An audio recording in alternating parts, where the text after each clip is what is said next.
에베네zer 하나님께 영광의 박수 올려드립니다. 할렐루야. 오늘까지 우리를 지켜주신 하나님의 은혜에 다 감사를 드리시는 줄로 믿습니다. 이렇게 1월 달력을 이렇게 뜯은 지가 어제 같은데 이렇게 돌아서니까 12월 마지막 주가 되었습니다. 1년 동안 어떻게 잘 살아오셨습니까? 참 여러 가지 일들이 많았죠. 참 시간 정말 빠르다 하면서도 올 한 해 참 어려웠는데 빨리 지나갔으면 좋겠다. 이제 이런 마음을 가지신 분들도 있지 않을까 생각이 됩니다.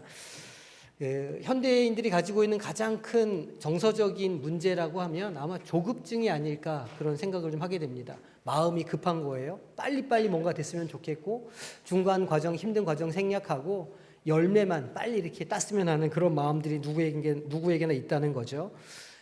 머리가 아프고 몸이 아프고 몸살이 이렇게 딱 오면 이게 몸이 좀 쉬어야 되는구나. 몸이 우리에게 주는 그런 메시지일 텐데 현대인들은 바로 약국으로 달려갑니다. 타이레놀 주세요. 아스피린 주세요. 약 하나 빨리 먹고 고통이 빨리 사라지기를 이렇게 원한다는 거죠.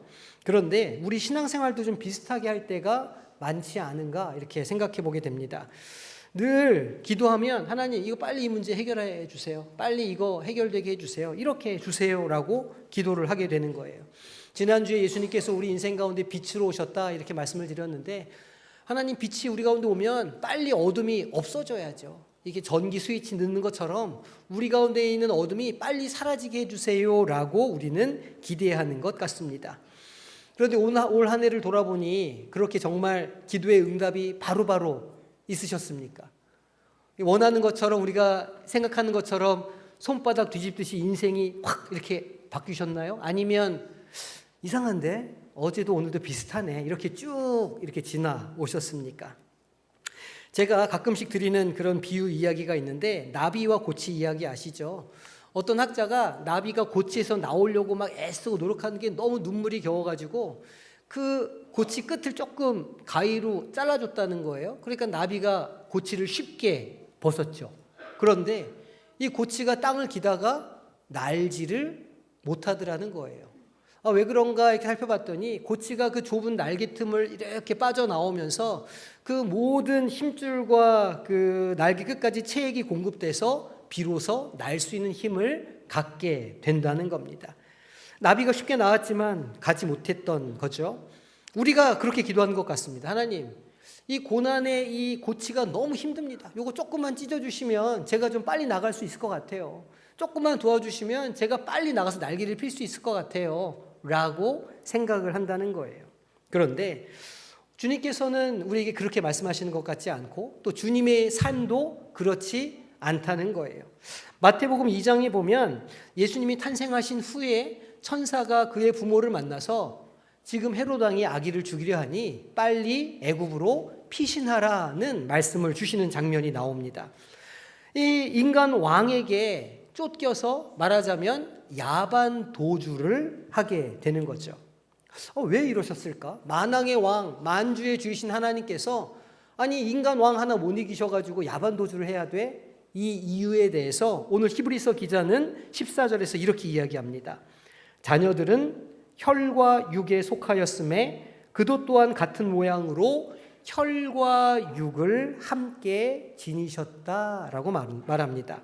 그러니까 예수님은 혈과 육을 가지셨다는 것인데 배고프면 먹어야 되고 피곤하면 자야 되고 아프면 쉬어야 되는 몸을 그런 혈과 육을 가지셨다 그런 뜻이에요.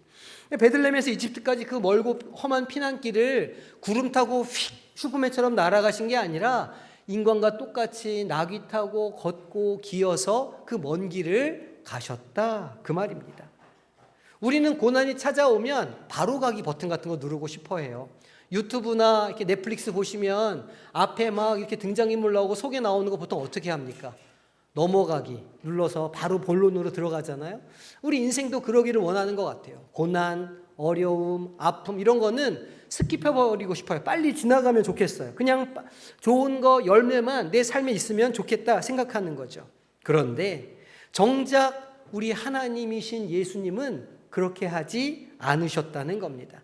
이 성경이 말하는 성육신의 실체는 반짝 번쩍 이렇게 뭔가 뒤집는 그런 역사가 아니라 이 땅 가운데 혈과욕으로 오셔서 모진 고통을 당할 대로 다 당하시고 그 재미없고 지지부진한 삶을 다 사신 후에 오시는 게 성육신의 모습이라는 거예요.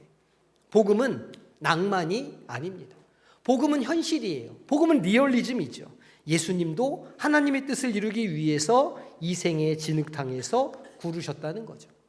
왜 하나님이 그러셨을까? 오늘 히브리서 기자는 10절에서 그것을 한마디로 정의합니다. 그들의 구원의 창시자를 고난을 통하여 온전하게 하심이 합당하도다. 합당하다, 이 말은 그게 딱 맞다, 그 방법밖에 없다, 그런 말입니다. 하나님께서 보시기에 우리가 겪고 있는 이 삶의 모든 문제들을 해결할 수 있는 유일한 방법은 하나님이 직접 우리 인생 가운데 찾아오시는 방법밖에 없었다, 그 말이에요. 이 사람들은 보통 어떤 때 감동을 받냐면 누군가 내 아픔을 이해해 줄 때, 특별히 내가 겪은 고통을 똑같이 겪었던 사람을 볼 때, 그 사람으로부터 위로를 받을 때 마음의 회복의 역사가 일어나게 됩니다.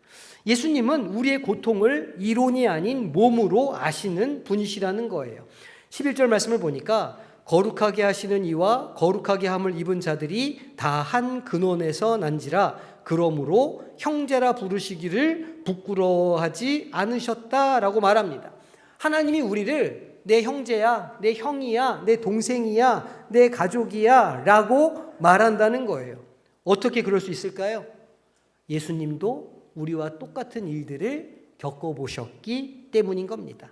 피난길의 불안함, 타향살이의 서러움, 사람들한테 오해받는 억울함, 제자한테 배신당하는 그 쓰라림, 아픔, 십자가의 고통, 이 모든 걸 전지전능한 능력으로 아시는 게 아니라는 거예요.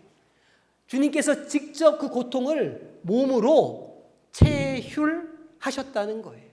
직접 겪으셨기 때문에 우리를 아신다는 거죠. 히브리서 2장 18절 말씀 보니까 이렇게 말합니다.